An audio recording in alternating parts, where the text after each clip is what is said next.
Donc, comme Fanny le soulignait, je devais originellement faire une communication qui toucherait autant au sitcom qu'au stand-up, à la comédie, mais là, j'ai commencé à écrire, je me suis rendu compte que j'étais vraiment ambitieuse. Alors, j'ai recentré ma présentation uniquement autour de Broad City parce que c'est un péché mignon, en tout cas un péché, la bonne expression qui va avec péché. Bon. Il sera néanmoins encore question d'humour et de genre et de femmes ingouvernables, ça, c'est sûr. J'ai envie de commencer aujourd'hui en vous partageant une sorte d'épiphanie. Quelque chose que j'ai vécu il y a environ 4 ans en allant au cinéma. Je suis allée voir le film Bridesmaids, suivant les recommandations de mon groupe de gars. Je pense que dans le contexte de cette communication, c'est une spécification pertinente. J'avais manqué notre sortie hebdomadaire de mardi Cinéma Saint-Piastre et j'avais du rattrapage à faire autour de ce film pour lequel il ne se pouvait plus d'éloges. Kristen Wiig est hilarante, c'est meilleur que The Hangover, enfin un chick flick qui est vraiment drôle. Donc, la prémisse m'intriguait. Mes amis au masculin avaient trouvé un film de filles, mettons ça entre guillemets pour le moment, aussi drôle, sinon plus que la très populaire et très masculine comédie The Hangover. Ma curiosité était piquée. Les filles pouvaient donc être drôles. Bon, si durant le film plusieurs moments m'ont plu, une scène en particulier me fait vivre une espèce de ce que j'appelle une épiphanie. Et aujourd'hui, cette scène me servira de prémisse. Donc, Bridesmaids, c'est l'histoire assez classique, pour celles qui ne la connaissent pas, d'Annie, jouée par Kristen Wiig, donc, une trentenaire à la vie terne, un peu pathétique en amour, en amitié, au travail, et elle se retrouve demoiselle d'honneur pour le mariage de Lillian, sa meilleure amie, mais elle retrouve à se devoir composer avec le caractère des autres filles demoiselles d'honneur, et tout particulièrement, avec celui d'Hélène, exemple de classe et de raffinement, ce qu'elle n'est pas. Et Hélène deviendra sa némésis tout au long du film. À un moment du récit, Annie, désirant impressionner tout le groupe, amène les filles donc à un restaurant brésilien assez louche. Suite au repas, les futures demoiselles d'honneur se dirigent vers un magasin, lui, très huppé, pour tenter de trouver des robes. Or, au milieu de l'essayage, elles se rendent compte à la dure que la nourriture du restaurant ne devait pas être très fraîche. S'ensuit, au milieu de l'essayage, une espèce de cavalcade de flatulences, de problèmes digestifs évidents. Et bientôt, nous voyons assez graphiquement les demoiselles d'honneur avoir d'immenses troubles intestinaux dans le très chic magasin. L'une d'elles dira d'ailleurs, en courant vers la salle de bain, « I don't really care which dress we pick, I just need to get off this white carpet. » Et une autre, assise dans le lavabo, faute de toilettes suffisantes pour toutes, dira « It's coming out of me like lava. » La scène se conclut avec la future mariée, comme vous la voyez à l'écran, qui sort du magasin en courant dans l'espoir d'arriver aux toilettes du commerce adjacent avant qu'il ne soit trop tard. Elle terminera sa course assise au milieu de la rue, son corps se relâchant dans sa robe à plusieurs milliers de dollars. Cette scène m'a fait vraiment immensément plaisir. Si le film a des bons coups et d'autres moins convaincants, je me souviens toutefois que tout de suite après la scène, dans le cinéma, j'ai dit « Enfin, on nous montre que les filles aussi, ça fait caca ». Donc, heureusement pour vous, heureusement pour moi, j'ai essayé d'étoffer ma réflexion depuis. Cette manière de montrer le corps féminin en train d'accomplir ses plus triviales besognes alors qu'il est enveloppé de froufrou haute couture, de montrer l'urgence des fonctions corporelles qui triomphent sur le bon goût et l'étiquette, vraiment, il me semblait que Bridesmaids s'aventurait là où l'humour au féminin n'allait pas souvent, même encore aujourd'hui, bien qu'on soit en 2016, comme dirait l'autre. Pourquoi donc? Dans son ouvrage sur l'humour des femmes au Québec, paru il y a déjà 14 ans, quand j'ai regardé la date, ça m'a... Wow, 14 ans! Lucie Joubert lançait à l'époque des pistes de réflexion qui sont malheureusement une ritournelle encore trop familière à nos oreilles. Une femme drôle, c'est forcément une femme laide. Elle fait des blagues parce qu'elle est incapable de séduire, parce qu'elle a, c'est obligé, un physique ingrat. Une femme qui parle trop fort, c'est une femme vulgaire, c'est une femme qui se donne en spectacle, c'est une femme qui manque cruellement de féminité. Heureusement, vous savez comme moi que de nombreuses femmes ne s'en sont pas formalisées et que la scène de l'humour est tout de même occupée par sa part de femmes humoristes. On vient d'en voir des excellents exemples. Cependant, malgré les années qui passent et les avancées qui sont faites, il semblerait qu'il existe encore un deux poids, deux mesures quand il est question de thématiques humoristiques. Si Joubert rappelle qu'en termes de thèmes, les interdits qui pèsent sur les femmes humoristes au Québec ne sont pas aussi présents chez nos voisines états-uniennes, elle souligne tout de même que d'un côté comme de l'autre de la frontière, certains sujets sont plus tabous que d'autres, surtout en ce qui a trait à ce qu'elle nomme un humour du bas corporel. Et j'aurais envie de rajouter du bas corporel féminin. Car s'il n'est déjà pas élégant pour une femme de faire une blague de flatulence à une heure de grande écoute, il est carrément du domaine de la science-fiction de faire une blague de flatulence vaginale. Je pense heureusement que dans l'univers du sitcom ou de la comédie américaine, il y a un petit vent de fraîcheur. Pun non intended ici, vraiment. Cette impression est née en moi en voyant Bridesmaids, et qui a été d'ailleurs co-scénarisée par une femme, j'aurais dû le dire plutôt, Kristen Wiig a travaillé là-dessus, et c'est confirmé quelques années plus tard en découvrant Broad City. un sitcom créé et mettant en vedette Abby Jacobson et Ilana Glazer. Ce sitcom avait été originellement développé en web-série sur YouTube. Sa popularité a été si fulgurante qu'elle se voit adaptée à la télé pour la chaîne Comedy Central en 2013. À ce jour, Glazer et Jacobson signent encore plus de la moitié des épisodes comme scénaristes, et c'est heureux parce que lorsqu'elles ne le font pas, ce n'est pas toujours un succès. J'y reviendrai. C'est quoi Broad City? C'est deux jeunes femmes judéo-américaines, Abby et Ilana, les personnages portent donc les noms de leurs créatrices, dans la vingtaine, amies, qui vivent des aventures au quotidien dans la grande pomme. Bon, c'est une prémisse assez simple qui pourrait être celle de Sex and the City, The Girls. Mais là où Broad City se démarque, à mon sens, c'est d'abord dans l'intelligence, l'irrévérence et le trait right in your face du traitement du corps féminin dans ses fonctions les plus mécaniques, mais aussi dans l'amitié pilier inébranlable existant entre les deux femmes. Beaucoup se sont mis à comparer la série avec Girls. Il est vrai qu'à une époque, on a abondamment souligné la manière dont Lena Dunham proposait une relecture des représentations du corps féminin au petit écran. Cela dit, je ne peux pas faire d'analyse comparative entre Girls et Broad City ici. Qu'il suffise de dire qu'avec Broad City, il me semble qu'on est rendu ailleurs. La série nous présente un imaginaire du corps de la femme qui est vraiment libre de toute contrainte, sociale, culturelle, individuelle, sexuelle, mais d'une façon désintéressée, carrément désinvolte. La nudité est omniprésente, inoubliable, mais elle est extrêmement banale et banalisée. Là où Girls semble dire aux téléspectateurs « Voici mon corps », que vous l'aimiez ou non, regardez-le, regardez-le, regardez-le, Broad City le rend extrêmement commun, quotidien, comme posé là. Prenons par exemple le premier épisode de la deuxième saison, alors que Ilana et Abby se sauvent d'une calicule new-yorkaise pour profiter de l'air conditionné d'un Topshop, donc d'un magasin à grande surface. Pendant qu'Abby essaye des jeans dans une cabine, elle discute avec Ilana, qui est dans la cabine adjacente, scène classique entre deux amis qui magasinent. Debout sur la jambe droite, donc, et son pied gauche bien appuyé sur le miroir, la vulve bien en vue, Ilana se perce des points noirs, ou en tout cas ce qu'on imagine être des points noirs pour l'avoir tous fait, ou des poils incarnés, allez savoir, dans notre jambe en disant « Oh my God, this lighting is incredible ». C'est tout. Le focus de la scène n'est pas sur sa nudité ni sur son sexe. Les deux amis discutent de tout et de rien, et la pilosité d'Ilana est un sujet parmi les autres. Le phénomène se reproduit au courant des saisons à de nombreuses reprises, entre autres lors des scènes récurrentes qui montrent les deux amis en train de se skyper ou de se facetimer de leur appartement respectif, simplement pour discuter de tout et de rien, alors que leur corps, eux, s'occupent aussi de leurs fonctions. Donc, depuis la salle de bain, sur la toilette, dans le bain, pendant une épilation, nus dans la chambre, en train de s'habiller, elles se parlent et se regardent faire toutes ces choses, et nous, avec elles. En plus, ce qu'il y a de fascinant avec Broad City, c'est justement le choix de remettre la vulve, le vagin au centre. Il n'y a pas un épisode, presque, je dirais, il faudrait faire le décompte, là, mais dans lequel on n'en parle pas, on ne le voit pas, on n'en rit pas, on ne le souligne pas, en tout cas, c'est partout. Et c'est intéressant parce que cet organe, ça me fait penser à ça quand on a parlé du sable dans le vagin, en fait.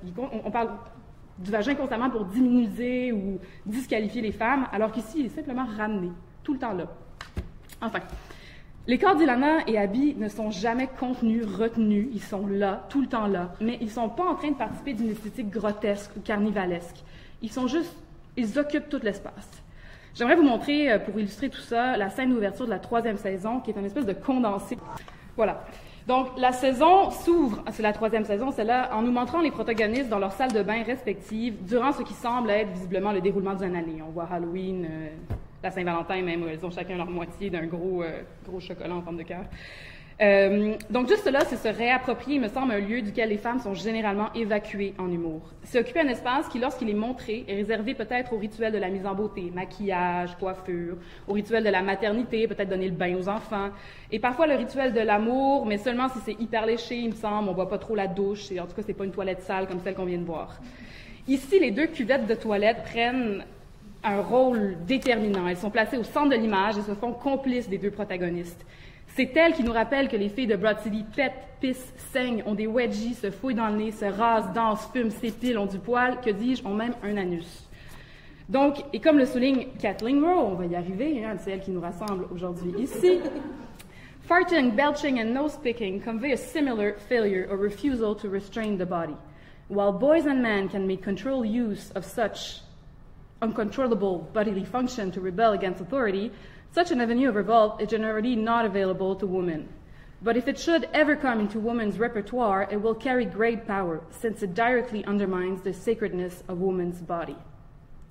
Il semble que c'est exactement ça que font les filles de Broad City, épisode après épisode. Elles vont démonter l'aspect sacré du corps. En détournant nos attentes quant au corps féminin et à ses représentations, et même ses invisibilisations, elles le profanent. Et je m'amuse ici avec l'idée de profanation telle que la pense Agamben, qui souligne que profaner ne signifie pas seulement abolir et effacer les séparations, mais apprendre à en faire un nouvel usage, à jouer avec elles. Et voilà pour moi où se situe le cœur de cette série. Ilana et Abby jouent constamment. Rien n'est sérieux avec elles, ni leur emploi, ni les vêtements qu'elles choisissent, ni même leurs amoureux et leurs amoureuses, leurs rêves, leurs ambitions. Rien n'est sérieux. Elles jouent avec les conventions et elles mettent leur corps en jeu de manière désintéressée. Et lorsqu'elles mettent leur nudité au grand jour, lorsqu'elles se masturbent, lorsqu'elles dansent au milieu de la rue, lorsqu'elles fument trop de potes, lorsqu'elles ont des relations sexuelles, elles jouent. Elles libèrent la possibilité d'une forme particulière de négligence qui ignore la séparation, ou plutôt en fait un usage particulier, pour reprendre les mots d'Agamben. Or, qui joue risque de perdre. Agamben nous met en garde sur la décadence potentielle du jeu comme organe de la profanation. Il rappelle que si le jeu libère l'humanité de la sphère du sacré, celle-ci n'est pas pour autant abolie. Donc si à même le jeu, on tente de retrouver l'objet sacré premier, donc cet usage d'avant la séparation, avec quelle que soit la forme de cérémonie, on risque de se retrouver embourbé dans une toute nouvelle liturgie. Et la profanation ne se fera pas, l'objet est retourné au sacré sans qu'un nouvel usage ne soit vraiment créé. J'aimerais vous montrer une deuxième scène de Broad City qui me semble bien montrer l'usage de la profanation. C'est un épisode désormais culte de la saison 1. On voit Abby qui parvient finalement à obtenir un rendez-vous galant avec son voisin de palier, Jérémy, dont elle est obsédée pour 1 ou 2 épisodes. Je vais vous montrer la scène au complet, mais bon, c'est 3 minutes, ça va être un petit peu trop long. Je vais vous montrer la première partie. Allons-y. Bon, tout est inversé dans cet épisode. Premier élément évident, bien sûr, est celui de l'effacement des rôles genrés qu'entraîne l'apparition du Gonmiché. Qui plus est, l'ensemble des événements repose sur un quiproquo, un jeu, si vous voulez. Tout arrive parce que Abby dit « maybe switch to mix it up », voulant dire « maybe switch position », et que Jérémy comprend « maybe switch roles ».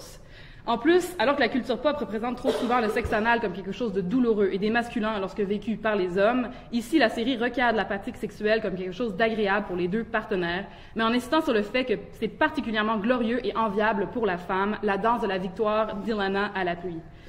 Ce qui est somme toute intéressant en considérant que les tropes de la pornographie hétérosexuelle traditionnelle montrent la pénétration anale comme quelque chose que l'homme fait à la femme, bien souvent contre son gré, ou en tout cas sans qu'elle y prenne grand plaisir. Ou alors, on retrouve également le trope des deux femmes s'amusant avec des jouets sexuels ensemble, mais toujours pour le plaisir de l'homme, sans que celui-ci soit à l'écran ou de l'autre côté de l'écran en train de les regarder.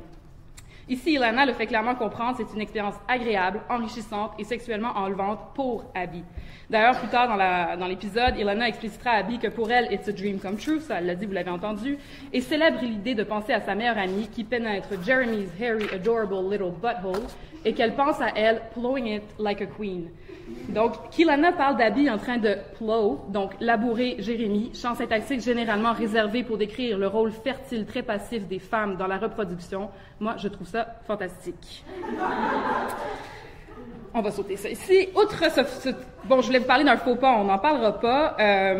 Donc vraiment, il me semble que les filles de Broad City occupent une place dans le sillage de la Unruly Woman, judicieusement traduite aujourd'hui comme femme ingouvernable. La Unruly Woman de Roe est trop grosse, trop drôle, trop exubérante, trop vieille, trop rebelle, toujours trop. Elle renverse les conventions sociales et en traverse constamment les frontières, passant d'un côté ou de l'autre, sans se soucier des conséquences. Que ce soit à cause de leurs incessantes logorées, de leurs vêtements mésadaptés. Il y a toute une partie de Broad City sur le choix des costumes des personnages. Ou leur corps omniprésent, leur consommation abusive de drogue, leur mimique et leur slang coloré qu'elles seules comprennent parfois. Abby et Ilana représentent cet état de trop dont parle Roe. Corps ou langage, elles débordent de partout.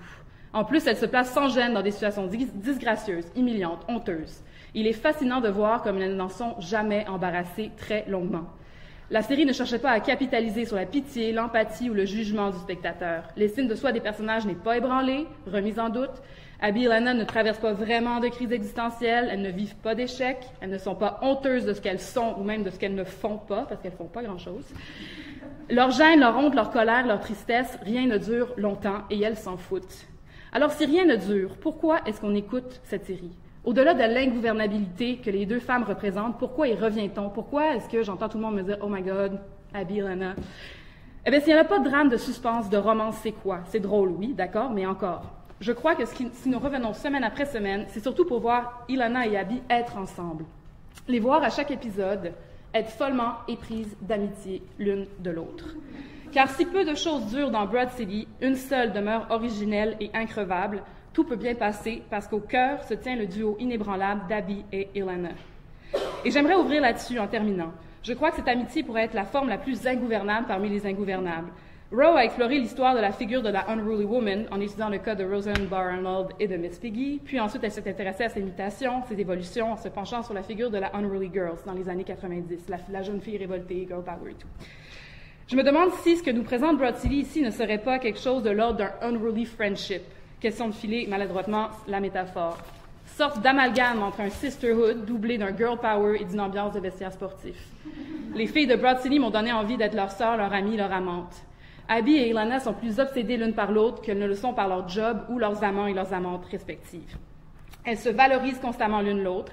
Elles se disent à chaque épisode combien elles se trouvent belles, intelligentes et drôles. Il y a presque un épisode sur deux, Ilana parle du derrière de Abby, qui est The Ass of an Angel. Les idées de l'autre sont toujours excellentes, alors que clairement elles ne le sont pas, parce que c'est souvent ça qui entraîne toutes les péripéties désastreuses. Et la seule histoire d'amour dans Broad City, c'est celle entre Ilana et Abby. L'intimité de leur relation n'est pas juste drôle, ni même intense, elle est radicale. Je n'ai pas encore rencontré de série qui soit aussi constante dans sa façon de placer les privilèges de l'amitié avant toutes les autres petites pacotilles de la vie adulte que sont la job, l'argent, le sexe ou l'amour. Ilana et Abby, c'est les Thelma et Louise d'aujourd'hui. C'est la figure de la bromance reprise au féminin. C'est l'entrée triomphale de la bromance. C'est une amitié au carré, sans retenue, sans barrière, sans garde-fou. Une amitié qui hausse la voix, qui dérange, qui gêne, qui se montre à voir et qui s'en fout. C'est ensemble qu'elles s'amusent et c'est ensemble qu'elles jouent. Et c'est une fois réunies que la profanation advient. La série accorde peu d'attention au manque de constance de ses protagonistes, sur leur je m'en foutisme. Elle ne tente pas de l'expliquer, de l'excuser, de la problématiser. Et c'est heureux comme ça. Parce qu'à l'image de l'île qu'elles habitent, le monde d'Abby et Ilana est insulaire. New York est leur royaume et elles en sont les souveraines, chacune, pour citer Ilana, la queen de l'autre. Merci.